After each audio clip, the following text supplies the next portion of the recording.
Oke, recording-nya sudah mulai. Apakah saya terdengar? Terdengar, Kak. Oke, awesome. Jadi mekanismenya di sini teman-teman Veo dan Celia dapat mengakses file kalian masing-masing selama presentasi sebenarnya karena saya sudah menjadikan kalian co-host ya. Sekarang yang mengoperasikan siapa? Tadi PPT dibantu sama Kak aja. Oke, Yayat bisa bantu untuk PPT-nya? Masih bisa bantu? Bisa Kak, bisa. Oke, awesome. Kalau begitu kita sudah bisa mulai ya. Kita mulai ya.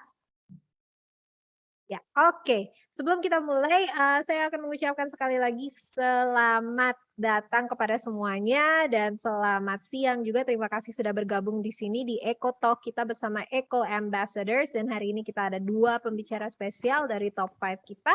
Saya akan memperkenalkan terlebih dahulu untuk pembicara pertama kita ada Veo. Dan Veo ini adalah di sini kita bacakan ya prestasinya. Dia adalah Putri Remaja Kebudayaan NTB 2021, juara 3 musikalisasi puisi oleh Kantor Bahasa 2021, harapan 1 Olimpiade Bahasa Jerman 2021, dan Dedaro Honda Student Olympic 2020. Luar biasa ya. Dan topik hari ini dia akan membawa tentang climate literacy.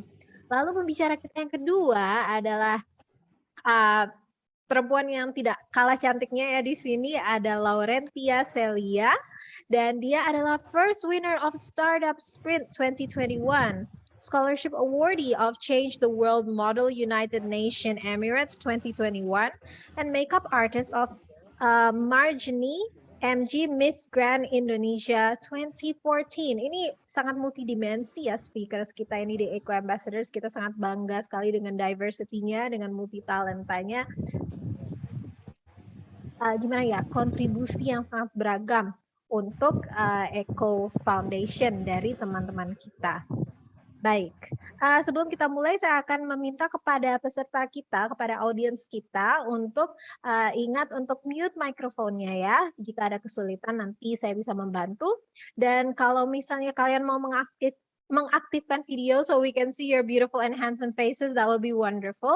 Dan ketika kalian juga ingin bertanya, silakan nanti di chat box atau kalian juga dapat raise hand. Dan nanti juga akan ada sesi Q&A setelah peserta berbicara, oke?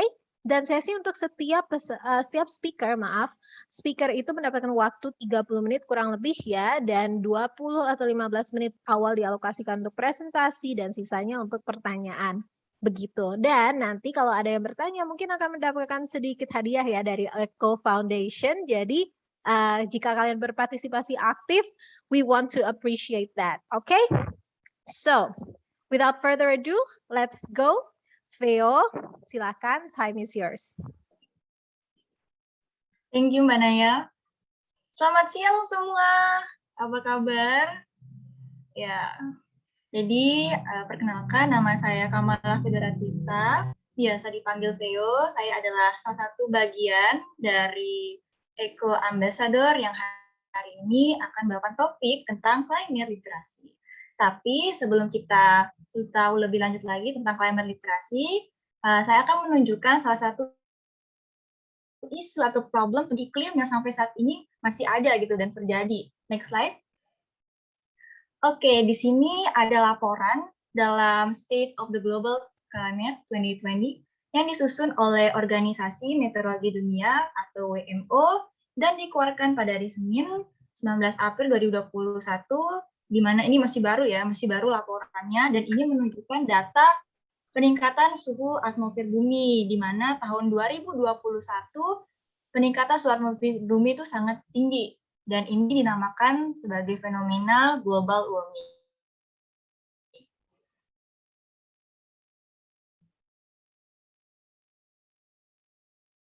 Oke, jadi apa itu global warming? Jadi global warming itu adalah suatu proses meningkatnya suhu rata-rata di bumi yang disebabkan oleh efek gas rumah kaca. Apa sih gas yang menyebabkan efek rumah kaca ini? Jadi ada gas karbon dioksida, gas CFC, gas metana, gas nitrogen oksida, dan karbon monoksida. Jadi ketika sinar matahari masuk ke bumi, Kak belum Kak?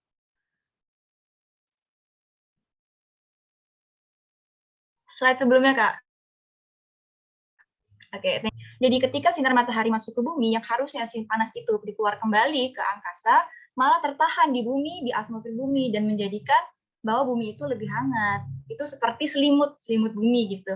Dan ada beberapa dampak-dampak yang ditimbulkan. Di sini ada lihat ya, kayak glacier, pegunungan es gitu, ada polar belt. Jadi ketika suhu dari bumi itu menurun, ada meningkat, menjadi panas, menyebabkan es atau glacier dari kutub utara itu semakin mencair sehingga meningkatkan volume permukaan air laut. Di mana ketika es itu mencair, habitat dari polar bear or penguin itu sudah tidak ada gitu. Dan ketika volume permukaan air laut naik, itu akan menyebabkan daratan semakin mengecil gitu. Next slide, Kak. Lalu ini adalah dampak-dampak dari global warming dan perubahan iklim. Jadi pertama, itu sangat berdampak pada makanan kita. Kenapa? Karena jika suhu atmosfer bumi semakin panas, maka akan terjadi kekeringan pada pertanian. Dan lalu ada tumbuhan. Tumbuhan itu sangat berperan sangat penting dalam proses menetralisasikan karbon dioksida menjadi oksigen. Di mana jika terjadi penebangan hutan secara massal dan tidak ada penghijauan atau reboisasi, tidak ada yang akan menetralisasikan karbon dioksida ini gitu. Lalu ada hewan. Hewan cenderung bermigrasi atau tinggal di tempat yang lebih dingin. Dan jika atmosfer bumi semakin panas, maka hewan itu akan bermigrasi ke tempat yang lebih dingin. Dan belum tentu hewan ini bisa beradaptasi dengan baik di habitat barunya gitu. Dan bisa menyebabkan kepunahan dari beberapa spesies hewan. Lalu ada air. Tentu saja yang namanya suhu bumi semakin panas, pasti terdapat penguapan atau evaporasi gitu. Penguapan ini dapat menguap air dalam tanah ini dapat menguap sehingga mengurangi kesediaan air bersih gitu. Lalu Kak, kenapa sih tadi ada kekeringan, sekarang ada curah hujan yang tinggi gitu kan? Karena namanya perubahan iklim itu tidak pasti. Kita tidak bisa menentukan perubahan iklim, makanya itulah dinamakan global warming. Lalu ada kesehatan. Kesehatan ini dampak salah satunya buat kesehatan adalah ketika ada banyak gas-gas polutan di udara, itu menyebabkan sebuah penyakit, terutama pada pernapasan gitu. Dan jika curah hujan tinggi, maka akan beredarnya dan meluasnya penyakit demam berdarah yang sangat berbahaya tentu saja. Dan terakhir, dampaknya untuk masa depan, of course, karena apa yang kita lakukan saat ini, apa yang kita berikan saat ini akan berdampak untuk masa depan nanti. Nah, sekarang ini ada video nih, video tentang global warming dan perubahan iklim. Boleh deh Kak Yayat videonya?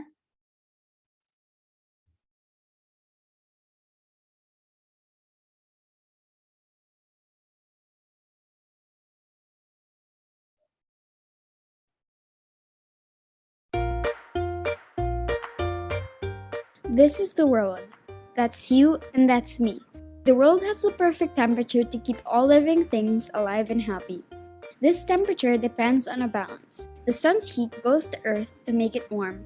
The sun's heat bounces back to space to make the Earth cool. When this balance is lost, the climate changes. The Earth's climate has changed many times before. This is called natural climate change. It's caused by volcanic eruptions, changes in the sun's energy, and changes in the Earth's orbit. Greenhouse gases also make the Earth warmer. They trap heat from the sun. Greenhouse gases are like a blanket covering the Earth.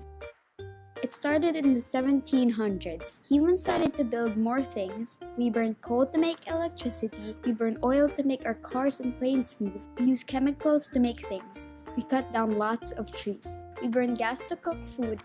We dump lots of trash on landfills. We plant a lot more rice. All these things release greenhouse gases. Remember the blanket over the Earth? Because of humans, it got much, much thicker. When I get hot, I sweat. I even get dizzy. Imagine the Earth. Because it's hotter, glaciers and ice sheets are melting.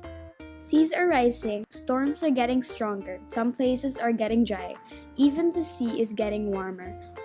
All living things are in big trouble. So what should we do? We need to change the way we live, so we can stop releasing so much greenhouse gases. That way, the Earth's blanket will go back to normal.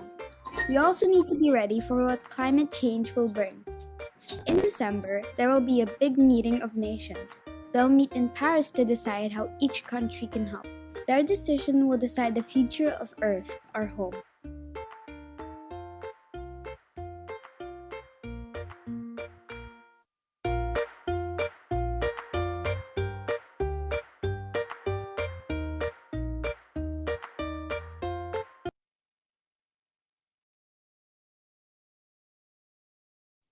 Oke, thank you Kak Yayat. Boleh balik ke PPT. Oke, jadi dari video yang udah kita lihat tadi, ternyata yang menyebabkan perubahan iklim itu adalah manusia ya, aktivitas dari manusia. Misalnya contoh pembakaran fosil, penebangan hutan, dan pembuangan sampah secara sembarangan. Karena itu kita perlu namanya climate literasi. Boleh next slide, Kak? Oke, jadi apa sih climate literasi itu? Jadi climate literasi adalah sebuah pemahaman terhadap perubahan iklim dan dampak perubahan tersebut terhadap lingkungan. Jadi kita itu paham, kita punya pengetahuan bahwa manusia lah yang membuat perubahan iklim dan kita juga tahu apa sih dampak dari perubahan iklim yang telah kita buat terhadap lingkungan dan diri kita sendiri. Untuk bisa mengetahui climate literasi, kita perlu peduli atau care, rasa ingin tahu, curious, menyadari, aware, dan bertindak atau act. Jadi ketika kita peduli terhadap suatu permasalahan, kita pasti ingin tahu nih, kepo, apa sih permasalahannya, kok bisa lagi booming gitu permasalahannya. Akhirnya kita mendapatkan rasa ingin tahu. Ketika kita mendapatkan rasa ingin tahu, tentunya kita akan mencari tahu dan kita akan mengetahui, kita akan menyadari bahwa ternyata ini lagi benar-benar terjadi. Dan ketika kita mengetahui tersebut, kita akan melakukan atau bertindak sesuatu agar tidak menyebabkan dampak negatif bagi kita dan lingkungan kita. Next slide, Kak. Oke, jadi ini adalah beberapa penerapan yang sudah dilakukan di sekolah saya. Jadi saya bersekolah di SMA Tunas Daud. Jadi di sini kita campur ya, ada Go Green dan Beach Clean Up. Jadi ini kita Go Green sekaligus Beach Clean Up di pantai. Ini kita melakukan program ini di Pantai Luang Baluk di Lombok, Nusa Tenggara Barat. Dan di sini kita menanam tanaman di pinggir pantai dan juga kita membersihkan sampah yang ada di pantai. Jadi program ini juga menggabungkan antara interaksi orang tua dengan siswa agar bisa saling berkolaborasi untuk melestarikan lingkungan. Next, Kak.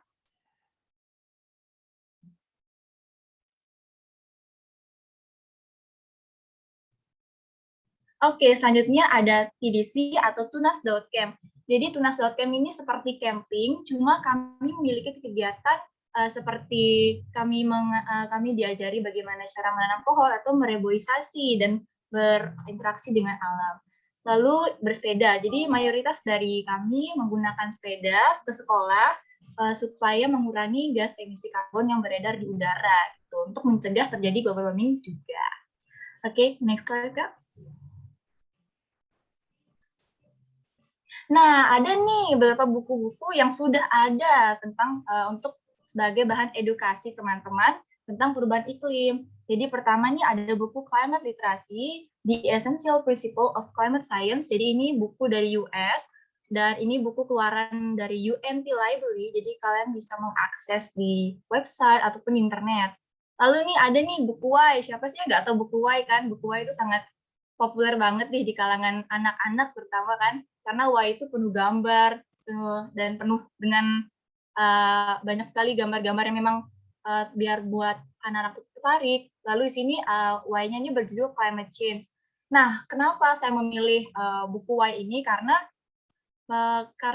anak-anak juga perlu diajarin sejak dini tentang climate change agar kedepannya mereka bisa lebih mengerti dan mudah untuk mengetahui tentang literasi climate ini. Next, Pak. Nah, siapa nih yang suka nonton film nih, yang nggak tahu nih filmnya nih apa ya, mau nonton film apa ya, gabut nih, tapi nggak tahu nih filmnya mau apa. Nah, ini adalah beberapa rekomendasi film tentang perubahan iklim yang dapat kalian nonton nih kalau lagi gabut. Ada The Day After Tomorrow, itu berkisah tentang bagaimana sih tiba-tiba dari bumi menjadi panas, tiba-tiba jadi es nih. Nah, penasaran kan? Ya, jangan lupa nonton ya. Lalu untuk Geostorm itu seperti badai, lalu Chasing Ice itu seperti film dokumenter di mana pencairan gletser pada kutub utara. Nah, ini bisa kalian tonton kalau kalian lagi gabut ya. Oke, next slide, Kak.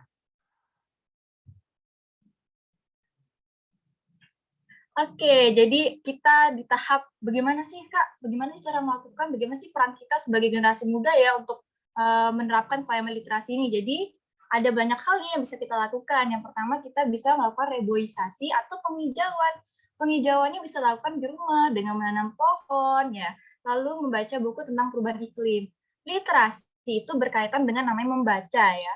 Jadi supaya kita bisa meningkatkan literasi, tentunya kita harus membaca. Untuk meningkatkan literasi climate literasi, tentunya kita harus membaca tentang perubahan iklim. Lalu mengurangi penggunaan kendaraan bermotor untuk mengurangi gas emisi karbon yang beredar di udara. Lalu ada mengolah sampah, kita harus mengolah sampah dengan baik, karena ternyata sampah-sampah itu juga merupakan suatu hal yang dapat menyebabkan efek rumah kaca. Lalu kita menggunakan produk ramah lingkungan atau eco-friendly, seperti kita menggunakan bagi cewek-cewek mungkin ada yang bisa menggunakan sisir bambu mungkin atau eco bag seperti itu ya. Yang terakhir adalah menghemat energi. Oke, next up. Jadi bisa kita simpulkan bahwa climate literacy itu sangat penting, is very important. Kenapa? Karena jika kita tidak mengerti pengetahuan akan climate literasi, kita tidak bisa mengatasi atau mencegah perubahan iklim yang akan terjadi. Dan jika kita tidak menanganinya, tidak melakukan keberlanjutan atau sustainability, kita tidak bisa menyelamatkan untuk our future gitu kan. Bagaimana sih ke depannya bumi ini gitu. Dan di sini saya memberikan satu quote untuk kita semua. Boleh next slide, Kak?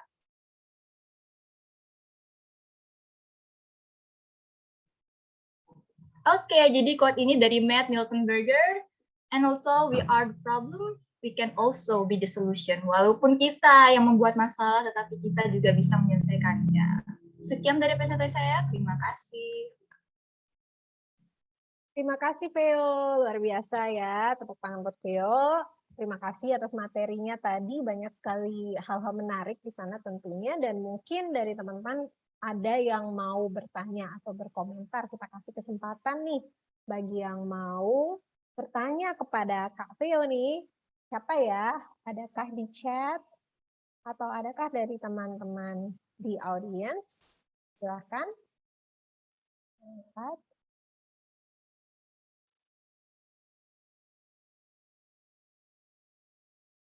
Ada yang mau bertanya? Oke. Nah, kalau misalnya belum ada yang mau bertanya, mungkin dari Eko dulu ya, bertanya kepada Kak Veo nih. Nah, salah satu pertanyaannya seperti ini nih, kalau terkait climate literacy itu yang kita mengerti dari slide-nya Veo itu termasuk di dalamnya adalah dari membaca ya. Dari membaca, tapi juga dari menonton, juga bisa ya Kak Veo. Dan menurut kamu nih, kalau dari sisi literasi di kalangan muda, di teman-teman kamu misalnya, atau yang kamu lihat dari teman ya orang-orang di sekitar, itu kayak gimana sih? Apakah menurut kamu sudah cukup atau belum? Dan kira-kira apa nih tanda-tandanya? Sudah cukup atau tidak? Menurut Theo gimana? Oke, terima kasih Mbak Naya. Jadi seperti yang tadi Mbak Naya bilang, dan yang ada di PowerPoint saya, bahwa literasi itu bisa dilakukan oleh banyak hal seperti kita membaca, menonton, dan juga berinteraksi dengan sesama. Dan menurut saya untuk sekarang masih belum banyak yang aware, yang menyadari bahwa ternyata penting loh literasi ini. Kenapa sih? Karena literasi itu bukan hanya skill membaca atau menulis, tetapi juga skill bagaimana cara kita memecah suatu masalah, berinteraksi dan berpartisipasi dalam suatu hal. Dan sekarang nih pemerintah nih ada menunjukkan gerakan atau mengubah UN, atau kita UN jadi AKM. AKM ini adalah suatu soal pengganti UN untuk kelulusan, dari mana AKM ini tuh lebih mementingkan bagaimana siswa ini membaca. Jadi semua jawaban itu ternyata ada di dalam bacaan, tapi banyak siswa nih kayak, males banget deh, bacanya panjang banget, udah langsung jawab aja deh yang mana-mana cap-cip gitu kan. Tapi ternyata AKM itu juga melatih kita untuk bisa membaca dengan teliti, seperti itu Kak. Terima kasih. Oke, terima kasih Vio. Jadi salah satu skill di dalamnya mungkin kita bisa terapkan adalah kepedulian atau kemauan kita ya untuk membaca, dan terutama dengan teliti ya, itu masih harus ditingkatkan gitu, dan itu tercermin dengan AKM ya namanya Vio. Ya, AKM namanya. Oke, wah itu belum ada di zaman Zaman saya maklum nih sudah tua. Hal baru mungkin ya. Oke, Iya, Veo. Mbak. Nah, ini ada pertanyaan. Menurut Veo nih, dari Bravo Francisco, mulai usia berapa bisa diterapkan nih climate literacy? Oke, jadi climate literasi itu sebaik mungkin diterapkan sejak dini. Ada kan buku-buku tentang climate literasi buat anak-anak TK nih, mungkin di sekolah atau mungkin kakak-kakak yang punya adik masih kecil mungkin bisa mengajari adiknya, ataupun di sekolah mungkin kita diajarin ya sejak masih TK juga ada, karena jika kita menerapkan dari sejak dini, maka kedepannya kita bisa mengakses literasi dengan baik. We will be the first generation to feel the effect of climate change, yeah, and will be do anything to protect it, yeah, because climate change is a phenomenon with many consequences that have a negative impact of people life gitu. We have responsibility to future generations to live on livable planet because we only have one planet, guys, to live on, and if we don't do something now, we could lose them. Humans and all things will be extinct. It means like protecting our world is protecting ourselves too. So we just start learning about climate literacy, searching more knowledge, share with people maybe because we need participation of many people. We need more hand, guys, to make this work better so that we can save the world. Terima kasih. Luar biasa ya. Tadi pesan dan nasihat dari Veo itu harus kita dengarkan. We only have one earth, guys. So this is very, very necessary. Oke, ada satu pertanyaan nih dari Kak Iwan. I have a question. Silahkan Kak Iwan kalau mau tanya. Hi, am I audible? Yes. Okay, can I ask like the power of literacy? Because even though like the books is already there, but there is pre-existing belief that push them to not believing in that global warming in case of Donald Trump. What do you think about that? Oke. Jadi menurut saya kita harus benar-benar mendorongnya, Kak. Kenapa? Karena global warming itu benar-benar terjadi gitu, dan itu real gitu, nggak bohongan. Kita bisa merasakan walaupun orang-orang tidak menyadarinya gitu, tetapi kita bisa berbagi atau share tentang education tentang climate literacy, so we can make them aware gitu, make them aware tentang climate change ini. Karena global warming itu membuat climate change. Dampak dari global warming itu adalah climate change, Kak. So it's very important untuk mengetahuinya, dan orang-orang yang mungkin belum menyadari gitu, belum aware, ya kita bantu tuh supaya orang-orang tuh tahu, karena ini benar-benar terjadi. Seperti contohnya saya mengikuti Eco Ambassador juga, tujuannya supaya membagikan, menginspirasi, memotivasi teman-teman yang maybe belum tahu tentang bagaimana cara melestarikan lingkungan, how eco literacy is that. So I like to make a inspiration for all of them gitu, Kak. Terima kasih. Oke. Kak Iwan itu tadi sudah dijawab ya, ataukah ada komentar lain dari Kak Iwan mungkin? Yes, actually it wasn't, my question wasn't really being answered. My question was like, okay, if the book is already there and we have a lot of access into that kind of privilege to have books and, you know, reading into the internet, for example, but there's like a faith that push people to actually don't believe to the book that they read, right? For example, like conservative people who like have this thought like, oh no, I don't believe in literacy and whatnot, right? So like what was the idea like to make sure that they actually want to like leave their pre-existing belief to actually want to opt in into that kind of literacy that we are trying to pursue to them? Oke. Berarti bagaimana cara supaya meyakinkan ya, mengajak yang orang-orang yang don't believe nih literasi ini bisa nggak sih ya supaya untuk menyelamatkan gitu kan.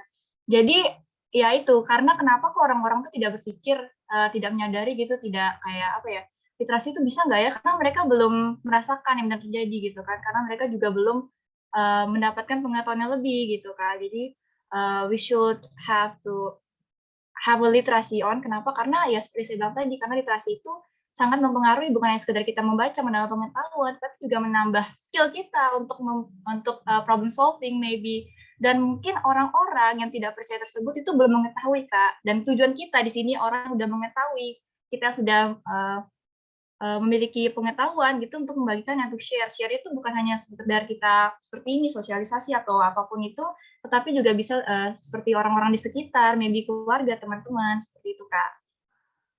Oke. Thank Ya, you. terima kasih Vio atas jawabannya. Tapi mungkin ada sedikit hal yang mau saya highlight. Menurut Vio sendiri dari pernyataan Kak Iwan nih, ada orang-orang yang sangat kekeh gitu. Misalnya entah itu dipengaruhi oleh kepentingan politik ya atau apapun. Seperti mereka mengatakan enggak, climate change itu bohong kok, global warming itu bohong kok, sebenarnya enggak ada gitu. Nah menurut Vio, kenapa sih mereka bisa berpikir seperti itu gitu? Maksudnya itu benar-benar nggak tahu atau menolak atau gimana sih cara yakinin orang-orang kayak gini atau menghindari agar orang-orang itu nggak terpengaruh dengan kata-kata orang yang seperti ini? Oke, terima kasih Kak. Jadi menurut saya itu karena mereka belum merasakan dampak negatifnya menurut saya. Mungkin ada beberapa orang yang memang kayak ya udah hidup gue fine-fine aja nih, nggak ada masalah ya, nggak ada masalah dan ternyata ketika kita memang kita misalkan ada orang-orang nih yang bilang, oh gue nggak apa-apa sih climate change itu nggak ada sih bohong di gue nggak di saya nggak apa-apa kok nggak ada masalah. Tetapi kita tidak tahu bagaimana orang lain gitu kan. Dan mungkin orang-orang yang tidak mengetahui ini meskipun dia kekeh gitu kan, tetap kita harus menebarluaskan tentang climate literasi. Kenapa? Karena ya sangat penting untuk diketahui walaupun dia kekeh ya itu kan pilihan. Kita tidak bisa maksa orang untuk ikut dengan kita, tetapi kita bertugas untuk menyebarluaskan climate literasi ini, Kak, gitu. Dan juga kita perlu dorongan pemerintah. Kenapa? Kan karena pemerintah tuh mempunyai kekuasaan untuk peraturan yang dibuat agar warga atau masyarakatnya bisa menaati peraturan tersebut. Seperti itu, Kak. Ya, terima kasih ya Vio atas jawabannya. Jadi memang kita harus tetap berusaha ya walaupun mereka menolak. Dan mungkin karena mereka belum merasakan dampaknya. Ini ada beberapa komentar yang menarik juga dari teman-teman di comment section ya. Ada through interfaith dialogue, yaitu dialog antar umat beragama ya. Mungkin itu juga akan membantu. Atau engaging to the local leader. Jadi para pemimpin di setiap daerah setempat, di setiap area tertentu itu dapat dilakukan pendekatan kepada mereka atau yaitu faith leader di situ. Nah, menurut Vio ini juga bisa jadi strategi yang baik untuk climate literacy? Menurut saya bisa juga, Kak. Kenapa? Karena ketika kita mempunyai akses yang sama dengan orang lain, kita mempunyai pikiran yang sama dengan orang lain, mungkin kita punya budaya yang sama dengan orang lain, terus kita mungkin memiliki suatu kesamaan dengan orang lain, mungkin kita bisa berkomunikasi lebih pas gitu, Kak. Jadi sama-sama connect lah gitu istilahnya, Kak. Seperti itu. Betul sekali. Oke, ini masih ada 8 menit untuk sesinya Vio. Mungkin ada yang lain yang mau bertanya atau memberikan komentar, menambah diskusi kita yang sebenarnya sangat menarik ini ya. Adakah dari teman-teman?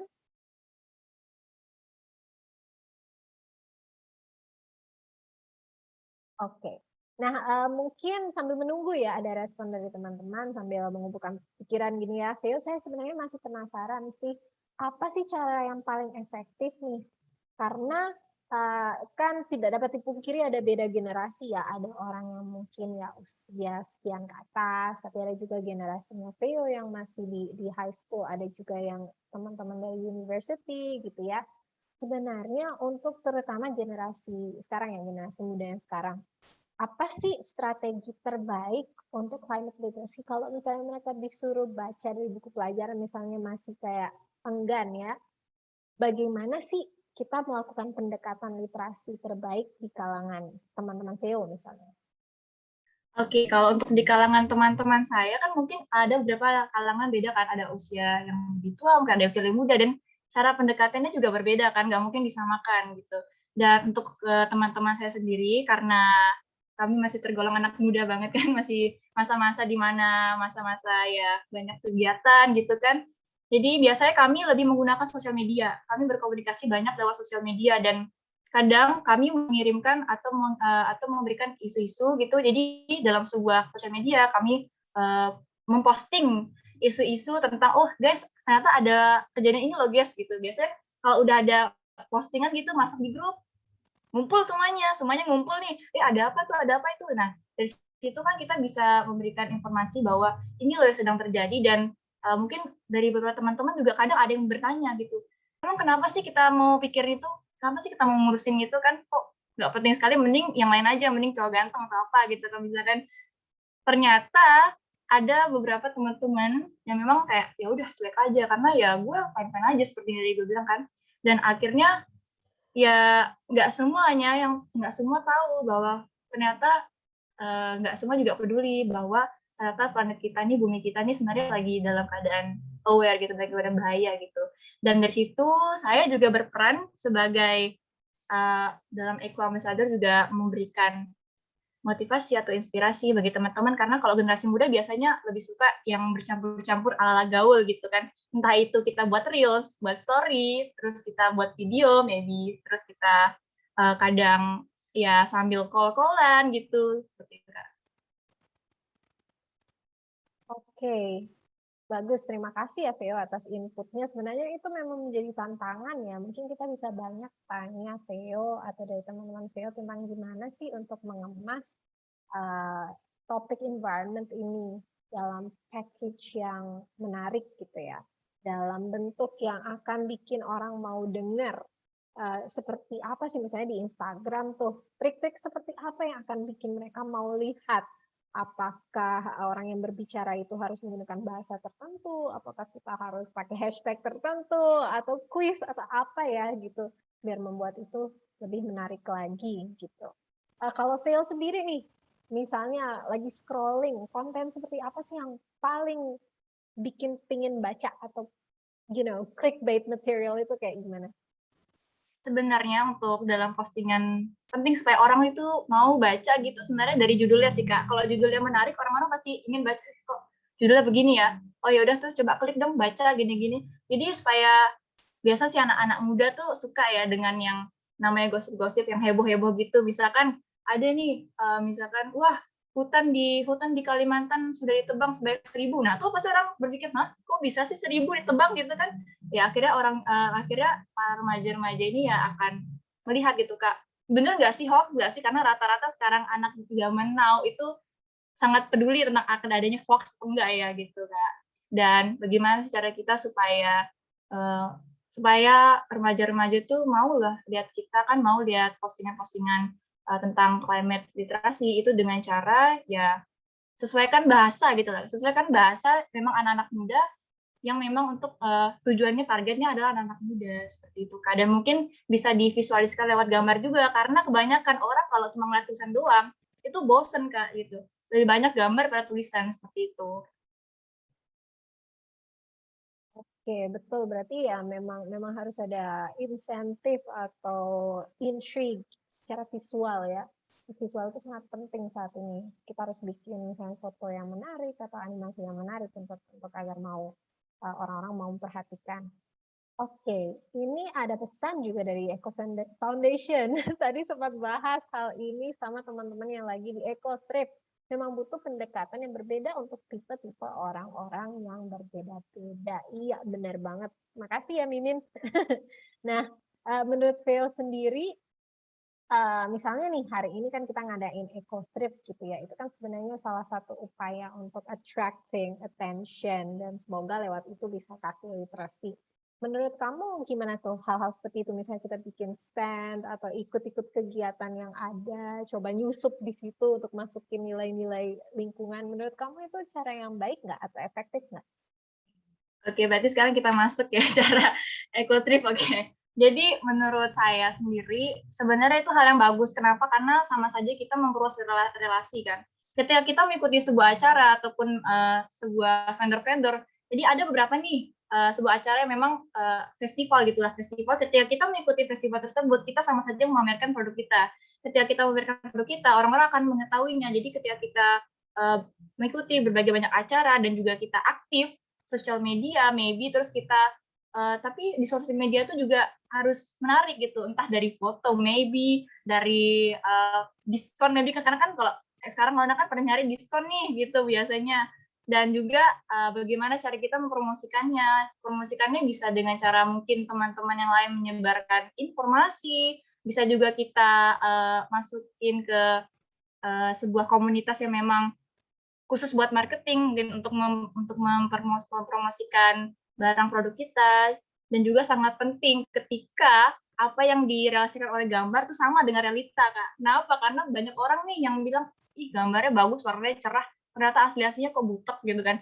Kan orang tuh bakal terasa, oh saya udah pernah beli sih, nggak mau beli lagi di sana karena udah di PHP-in lah gitu, Kak. Jadi itu sangat penting sih, Kak, kalau dalam marketing. Dan memang kalau kita mengikuti seperti yang sekarang ini, teman-teman yang lagi di Seraton ini, itu memang salah satu cara yang memang bisa untuk meningkatkan customer untuk datang dan tertarik dengan produk kita. Karena ketika kita mengikuti sebuah acara seperti itu atau festival seperti itu bisa memperbanyak relasi, bukan hanya dengan customer, siapa tahu vendor-vendor lain juga tertarik kan, ini pernah nih ada di sebelah saya jualan nih EcoTrip ini, kenapa nggak kita ke sana aja gitu kan. Nah, gitu seperti itu, Kak.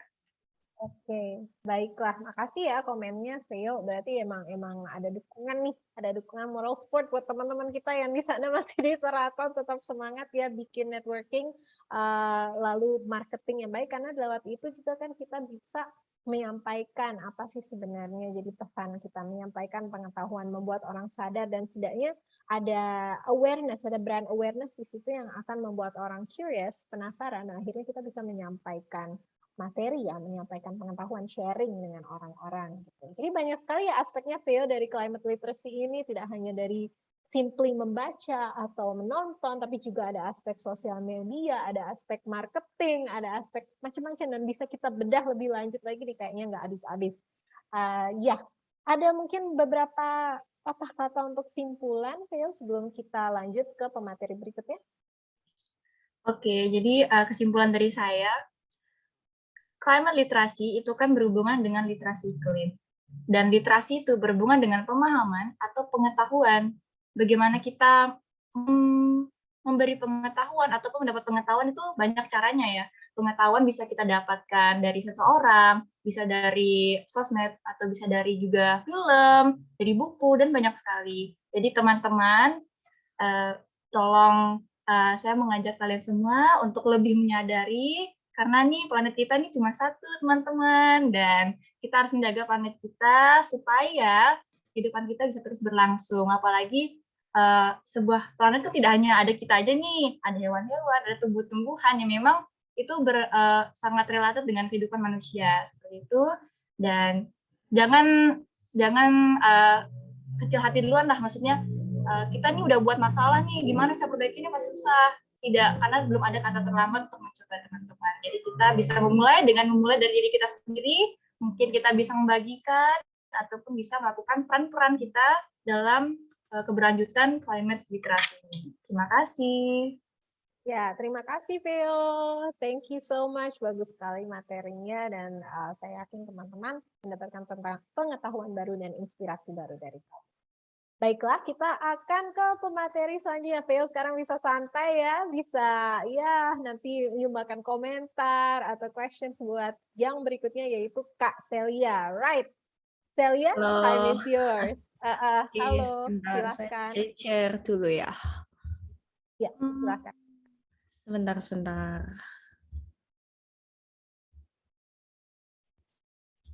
Oh,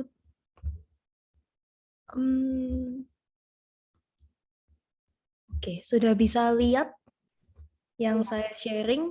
Sudah ya? Sebentar, mau saya full screen dulu.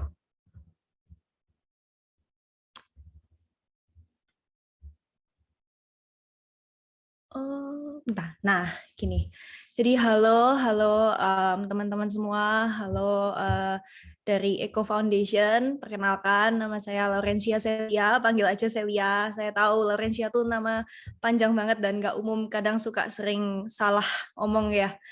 Nah, panggil aja Celia, nggak apa-apa.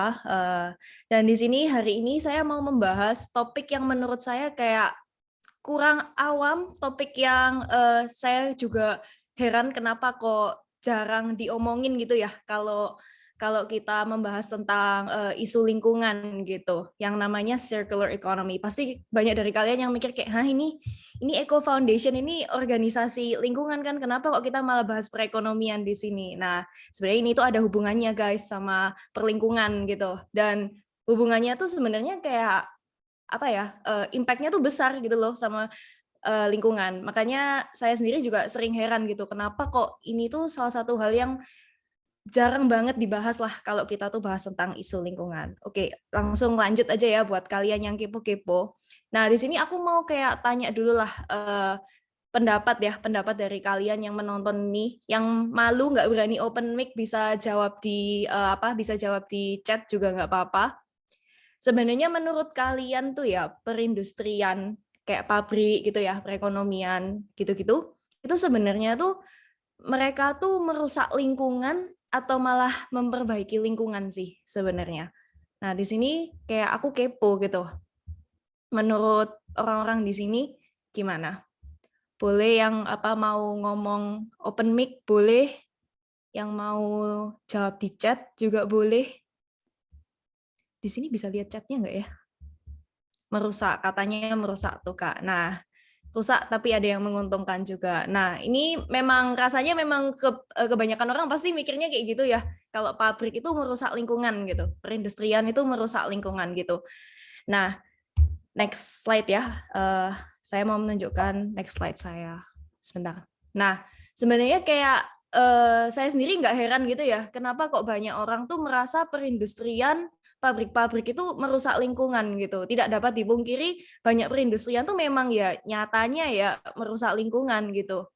Buktinya aja kenapa kok bisa pabrik-pabrik ini merusak lingkungan? Karena nyatanya jumlah tenaga lapangan dalam kegiatan pemantauan air limbah di Indonesia ini sangatlah kurang gitu. Jadi dibandingin orang yang memantau pabrik ini dibandingin sama banyaknya pabrik di Indonesia tuh banyakkan pabriknya gitu. Akhirnya banyak pabrik di Indonesia tuh yang sudah dikasih aturan cuma boleh menghasilkan limbah segini, sudah dikasih aturan harus gini gitu, akhirnya mereka nggak jalanin. Kenapa?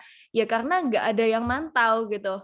Anggapannya kayak murid di dalam kelas waktu ulangan nggak ada gurunya yang mantau, udah pada nyontek semua gitu kan. Nah, anggapannya juga kayak gitu perindustrian di Indonesia ini. Industrinya banyak, tapi jumlah tenaga lapangannya untuk memantau perindustrian ini kurang. Akhirnya mereka jadi nggak peduli sama lingkungan, memakai bahan-bahan berbahaya yang bisa merusak lingkungan. Lebih parahnya lagi limbahnya dibuang sembarangan kayak gitu kan. Nah, ini menurut data tahun 2012 saja, 46% perusahaan baru itu mendapat predikat merah dan 12%-nya mendapat predikat hitam. Berarti di total ada 58% ya. Udah lebih dari separuh itu mereka nggak taat peraturan pembuangan limbah gitu, nggak taat tentang aturan produksi limbah gitu ya. Dan ini tahun 2012 loh. Pasti sekarang udah tahun 2021 pasti semakin parah. Karena bisa dilihat sendiri kan perindustrian di Indonesia juga semakin berkembang, semakin banyak gitu. Penduduknya aja semakin banyak, pasti perindustriannya juga semakin banyak.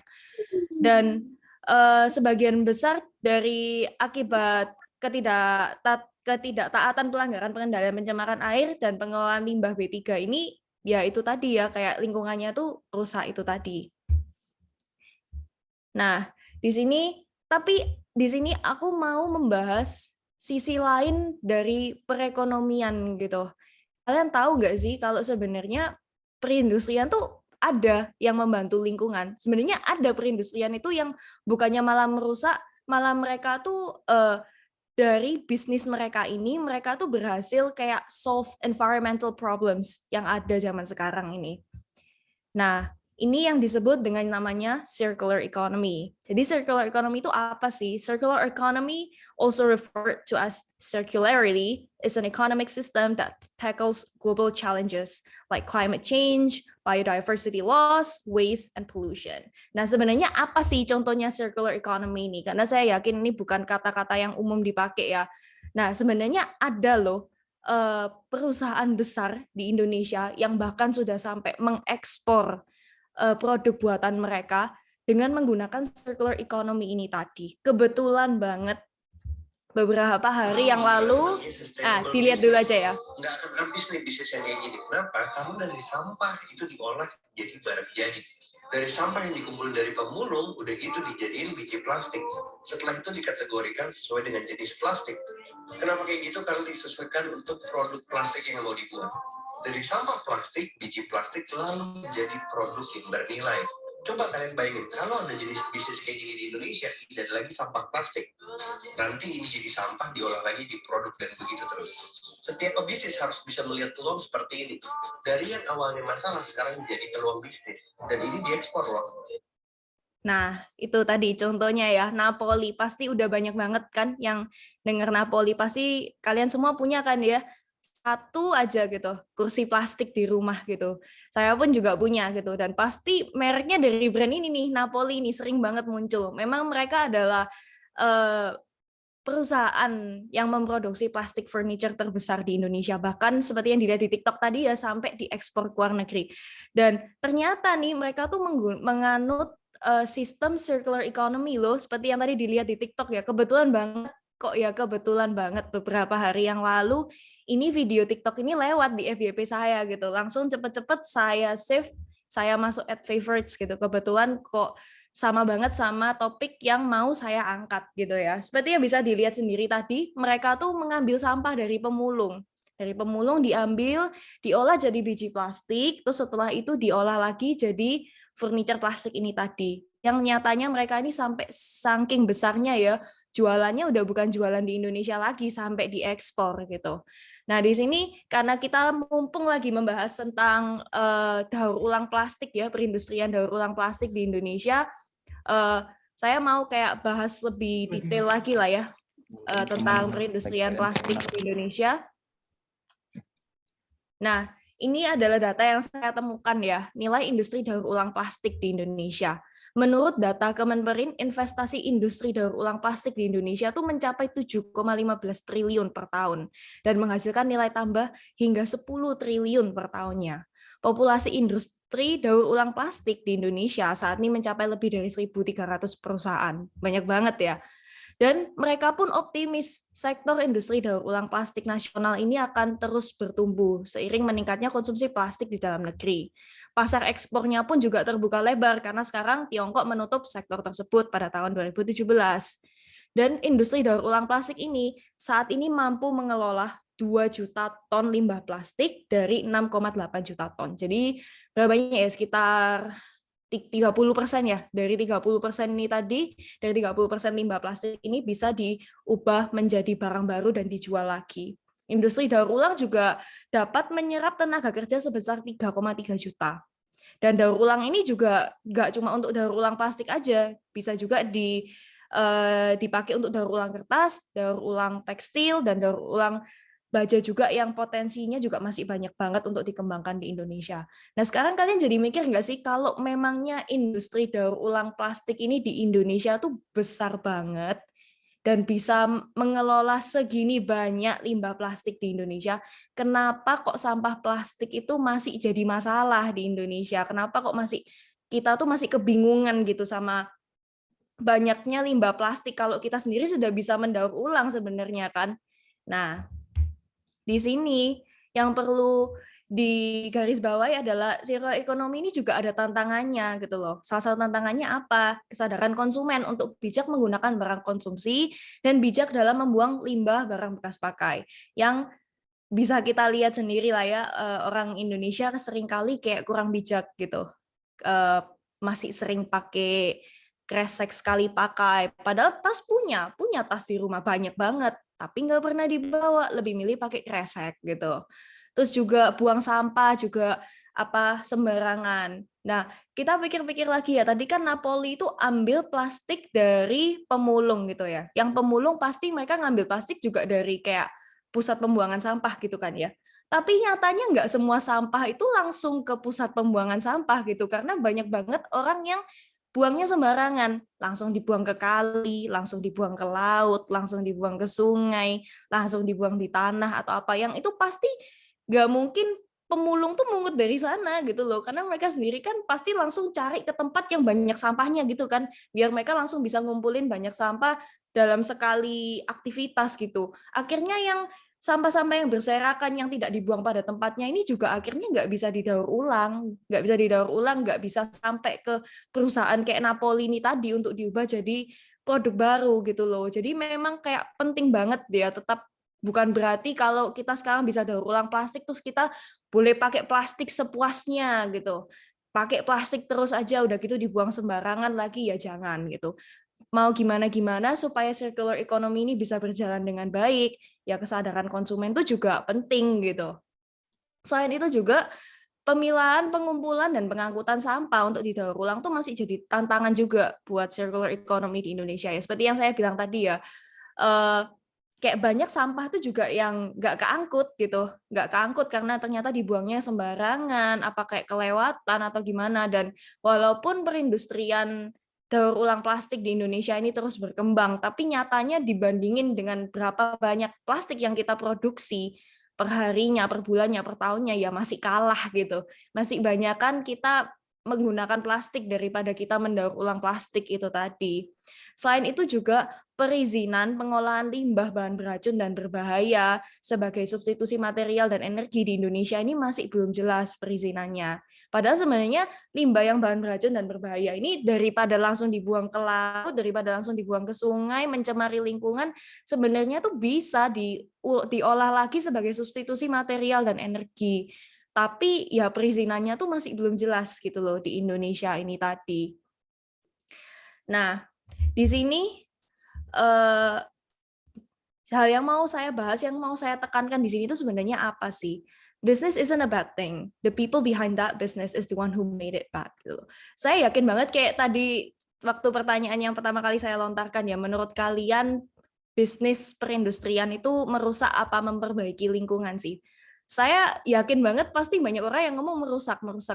Ya nyatanya memang seperti itu. Dampak dari limbah pabrik itu banyak banget gitu loh, dan ya signifikan gitu, bisa kita lihat, nggak bisa kita bohong nggak ada dampaknya itu, ya memang ada gitu. Jadi ya nggak heran gitu orang-orang tuh berpikir seperti itu. Tapi sebenarnya bukan berarti kalau perindustrian tuh auto nggak baik untuk lingkungan, auto kalau punya perindustrian tuh merusak lingkungan. Sebenarnya sebagai kita yang punya perindustrian ini, sebagai kita yang punya bisnis ini, itu kita tuh punya kekuatan gitu. Kita tuh punya kita tuh bisa gitu loh mengubah bisnis ini sebagai bisnis yang bukannya merusak lingkungan, malah membantu lingkungan gitu. Seperti contohnya Napoli ini tadi. Dan bukan berarti bisnis yang menguntungkan lingkungan itu nggak profit gitu ya. Karena saya yakin, saya sendiri juga sebagai pebisnis ya, saya sendiri pun juga sekarang sedang kayak mengikuti banyak lomba startup demi merealisasikan bisnis startup saya dan teman-teman saya. Saya yakin pasti yang pertama kali dipikirin oleh seorang pebisnis adalah profitnya. Profit apa enggak bisnis ini gitu. Dan saya melihat banyak pebisnis di Indonesia itu yang kenapa kok mereka tuh jarang ada yang mau menganut circular economy ini atau membuat produk-produk sustainable. Itu kenapa? Karena mereka merasa itu nggak profit. Karena mereka merasa kayak, orang Indo loh nggak peduli lingkungan, ngapain kita produksi barang yang environment friendly. Menurut mereka yang environment friendly sama yang nggak sama aja kok. Ngapain rugi? Kalau rugi ngapain aku buat produk kayak gitu, nggak menjual gitu. Yang menurut saya itu salah banget gitu loh. Yang menurut saya itu salah banget. Memang ya kalau dibandingin orang di negara lain, mungkin orang Indonesia literasi lingkungannya masih rendah, masih banyak yang nggak peduli gitu. Tapi saya lihat sendiri kalau mulai berkembang kok, dan mulai banyak gitu loh orang-orang yang peduli lingkungan. Apalagi anak-anak Gen Z ya. Anak-anak Gen Z ini kayak serba tahu gitu, mungkin karena internet gitu ya. Mereka punya pengetahuan yang lebih luas daripada orang-orang zaman dulu. Yang mereka sendiri makanya ya mulai peduli lingkungan gitu loh.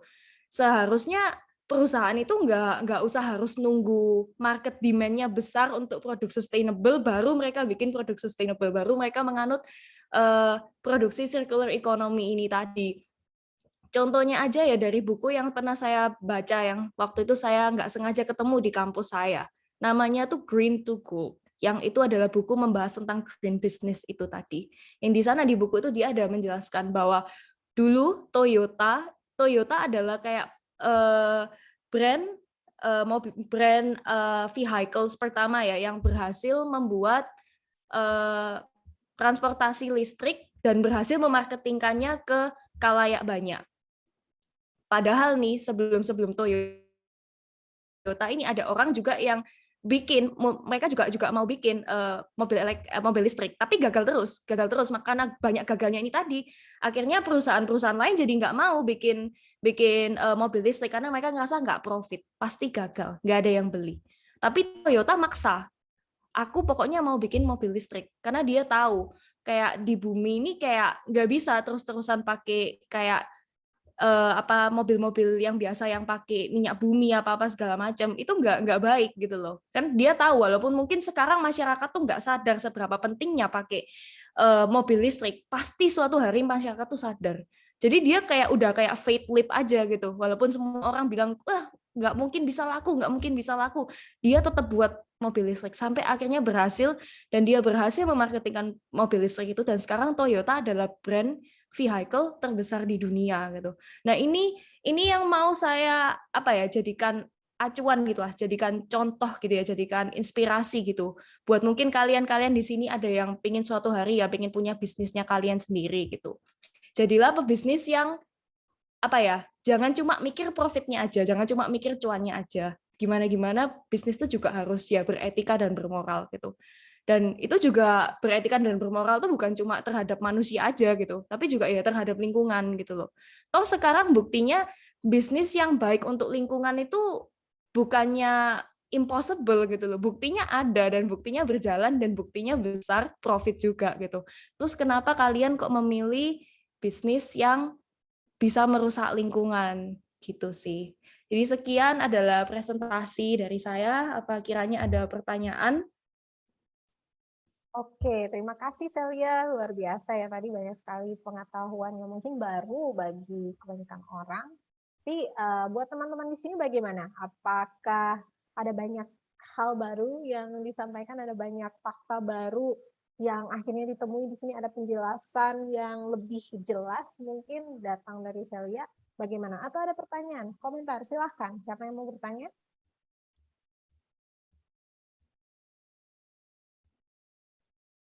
Masih ini terpesona kali ya, Sel.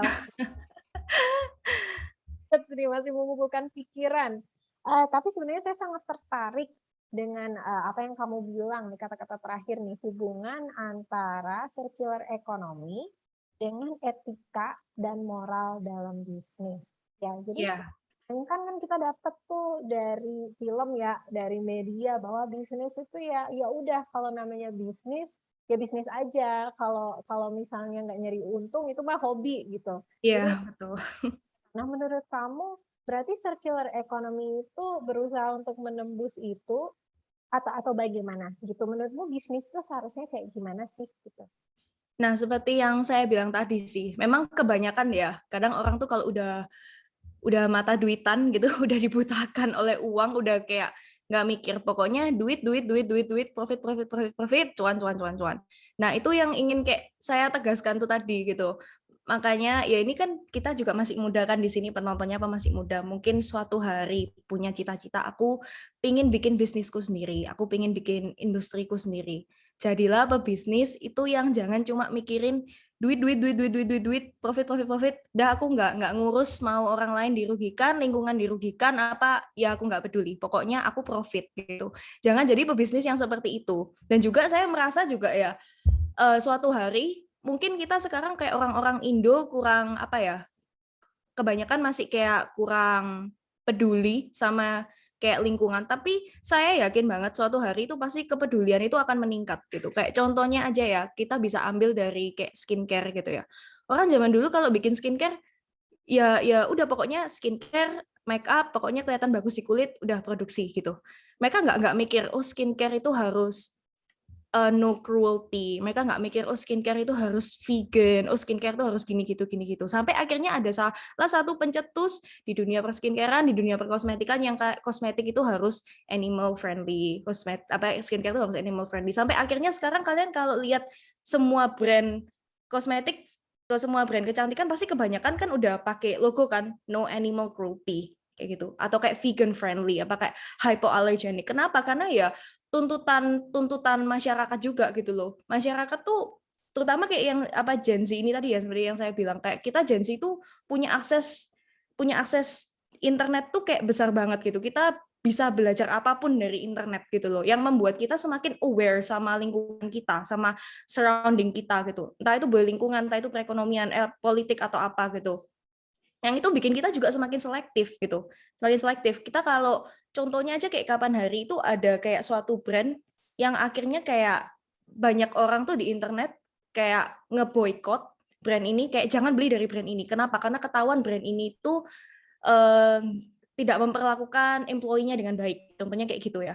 Nah, itu juga kayak tuntutan apa market itu tadi gitu. Mungkin sekarang kita merasa kayak karena orang Indo nggak peduli sama lingkungan, ya udahlah kita mau bikin produksi barang environment friendly atau enggak, pasti orang-orang nggak peduli gitu. Tapi saya yakin suatu hari pasti orang-orang tuh mulai peduli, dan kalau produk kalian tuh nggak environment friendly, pasti mereka kayak, aku nggak mau beli. Soalnya produk ini, perusahaan ini merusak lingkungan, perusahaan ini nggak punya etika yang baik, nggak punya moral yang baik, itu tadi gitu loh. Jadi ya percuma ya, jangan mikir kayak cuma profit jangka pendek aja gitu. Karena suatu hari pasti kayak kejelekan kita tuh bakal kelihatan dilihat masyarakat gitu loh. Dilihat masyarakat, dan pasti mereka akhirnya juga, ya udah aku nggak mau beli dari brand ini lagi. Gitu tadi sih. Oke, baik. Terima kasih Celia, jawabannya sangat dielaborasi ya, sangat bagus. Mungkin ada yang lain yang mau bertanya gitu, atau berkomentar, atau menyampaikan unek-unek nih tentang gimana sih ini circular economy, gimana sih cara nerapinnya sebagai mahasiswa ya, atau sebagai pelajar, atau sebagai kalangan muda ya, profesional muda. Seperti apa sih gitu. Ada nggak yang mau bertanya? Kalau enggak, soalnya aku mau tanya nih. Soalnya nih topiknya menarik nih ya, gitu. Oke. Sepertinya ini belum masih merenungkan mungkin ya Celia. Dong bertanya di chat atau secara langsung gitu. Tapi saya mau tanya, terutama di Indonesia nih menurut Celia, gimana sih demand-nya? Soalnya kan kalau dari sisi ekonomi ini tidak hanya dari supplier ya, tidak hanya dari pembisnis, tapi kita juga harus lihat dari pembeli atau demand masyarakat gimana sebenarnya untuk kesadaran masyarakat atau jumlah konsumen nih. Apakah sudah ada peningkatan atau kiranya gitu consciousness untuk membeli barang-barang yang environmentally friendly gitu? Menurut kamu gimana, Sel? Kalau menurut saya udah, memang kalau kita bandingin sama negara lain ya negara kita ketinggalan gitu lah ya. Cuma kalau dibandingin sama zaman dulu, saya merasa kayak orang-orang zaman sekarang tuh lebih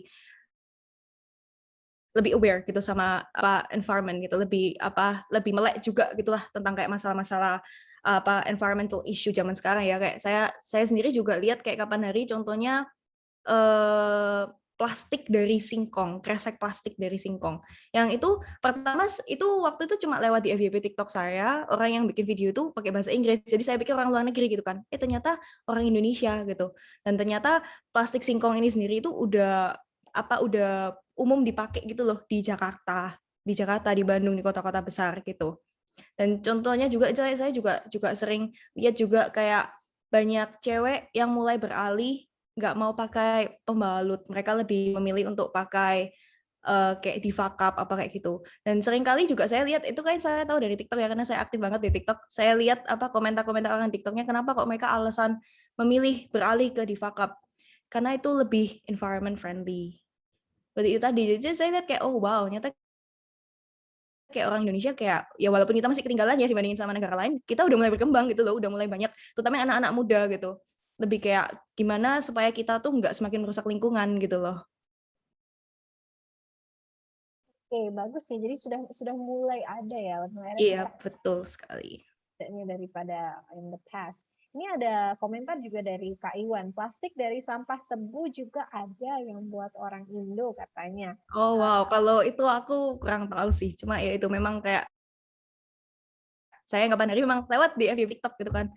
Pertama saya lihat plastik bisa larut dalam air. Plastik apa ini bisa larut dalam air? Ternyata plastiknya dari singkong. Itu kayak unik banget sih. Keren-keren. Kalau untuk Celia sendiri misalnya kayak ini bukan endorse ya, bukan promosi, tapi kayak punya brand-brand favorit nggak sih yang sudah menerapkan circular economy yang kamu konsumsi sendiri, selain dari yang tadi kamu bilang sudah mencoba circular cup gitu, menstrual cup? Iya. Kalau brand-brand sih, kalau saya yang paling suka sebenarnya Unilever ya. Memang mereka sendiri kan juga brand mereka tuh salah satu policy terbesarnya mereka yang selalu mereka gencar-gencarkan gitu ya di kalayak banyak, kalau mereka tuh kayak membantu menjaga lingkungan dan juga membantu untuk membuka lapangan kerja gitu untuk masyarakat-masyarakat. Dan menurut saya kayak itu contoh brand yang baik sih. Jadi mereka walaupun kayak brand besar, profitnya udah besar, tapi mereka tetap tidak meninggalkan etika dan moral itu tadi ya sebagai pebisnis yang besar itu tadi. Mereka tahu mereka punya lahan besar, punya kekuatan besar, dan mereka menggunakan kekuatan itu untuk surrounding-nya mereka, untuk environment, untuk orang-orangnya juga gitu sih. Oke, makasih Celia. Misalnya saya sendiri juga dulu suka nyobain. Kalau kamu kan Unilever, kalau saya dulu suka nyobain ini body shop. Body shop kan juga Oh ya, walaupun memang sih betul. agak pricey, tapi ya kalau Betul. nabung dikit ya sebenarnya tahan lama kan, produknya itu gede-gede kan ini Iya, gitu. betul banget.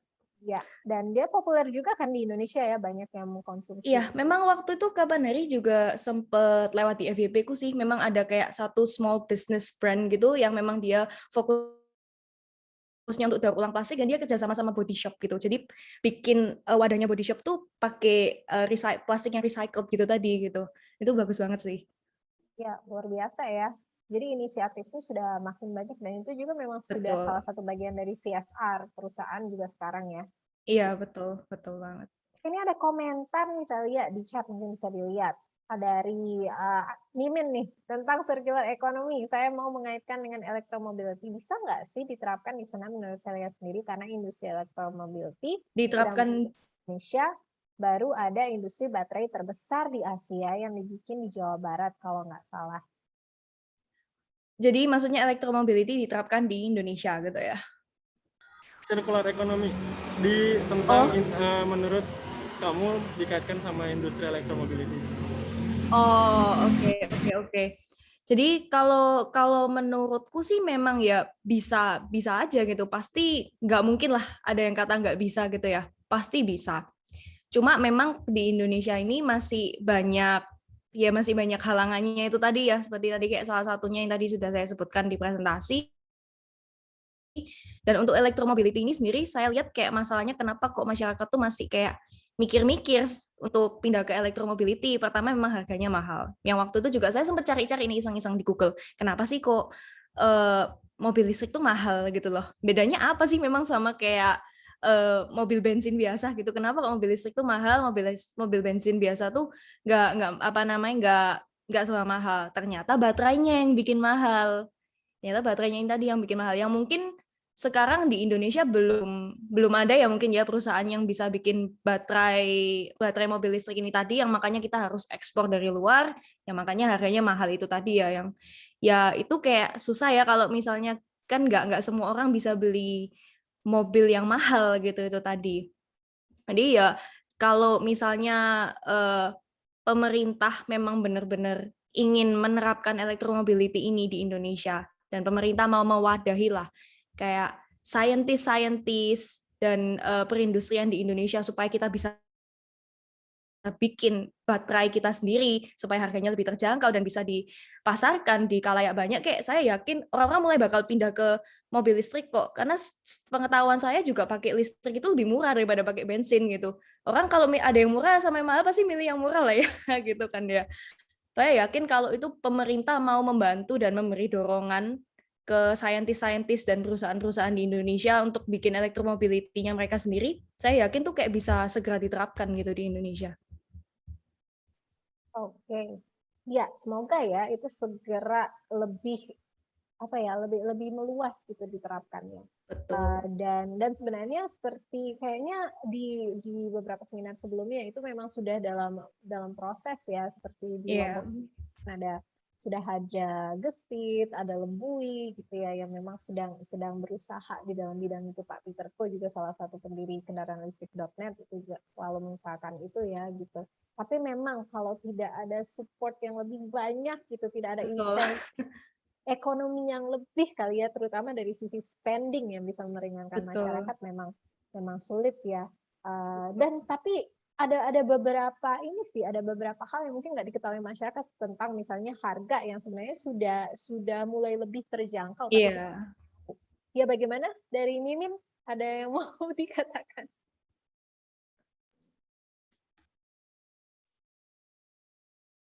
Oke, tidak ada ya? Oke. Nah, sebenarnya waktu kita ini sudah habis untuk sesi kedua ini. Wah, topik kita sangat bisa meluas ya. Saya senang sekali. Ada banyak aspek yang bisa di-cover. Malah kamu ini merembet ke topiknya si Biasma nih dari yang kemarin. Iya. Tapi memang semuanya sangat terkait ya menurut Iya, saya. betul.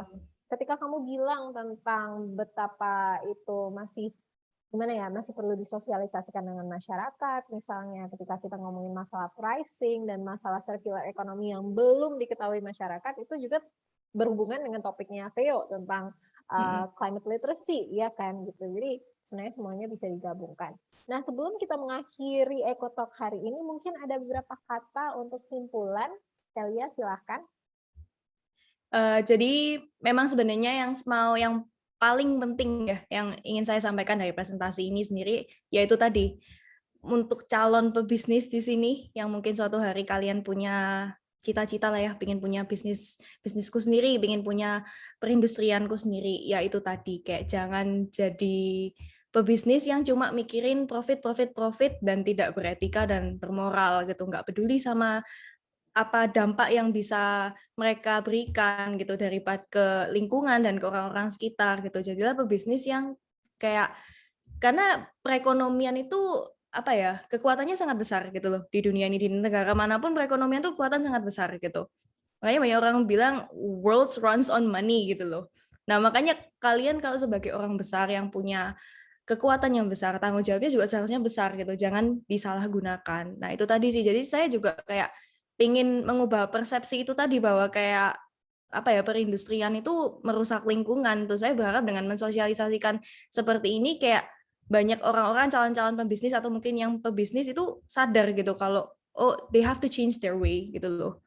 Karena lihat nih karena sifatnya mereka yang kayak gini sampai orang-orang tuh punya stereotip jelek gitu loh sama perindustrian, sama pabrik-pabrik gitu. Dan itu yang pengen kayak saya rubah sih. Ya, dan saya yakin kamu dapat menjadi salah satu agen perubahan dalam bidang itu. Amin. Untuk berwirausaha ya, dia adalah seorang entrepreneur. Nanti bisa cek Instagramnya Celia. Kemarin dia baru share bahwa dia ikut kompetisi start. Betul. Bisa lihat dan mungkin akan berimbas ya, inspirasi berimbas ya. Ketularan juga kita jiwa-jiwa bisnis dan inovasinya dari Celia. Amin. Oke, good luck ya buat Celia untuk Ya, lombanya. Dan makasih. saya juga tahu bahwa Veo juga mengikuti lomba ya kalau nggak salah kemarin atau nanti ya akhir Oktober ya Veo ya. Iya, Kak. Oke. Itu Putri Kebudayaan ya Veo kalau nggak salah. Bukan, Putri Batik, Mbak. Putri Batik. Oh ya. Nah, Putri Batik.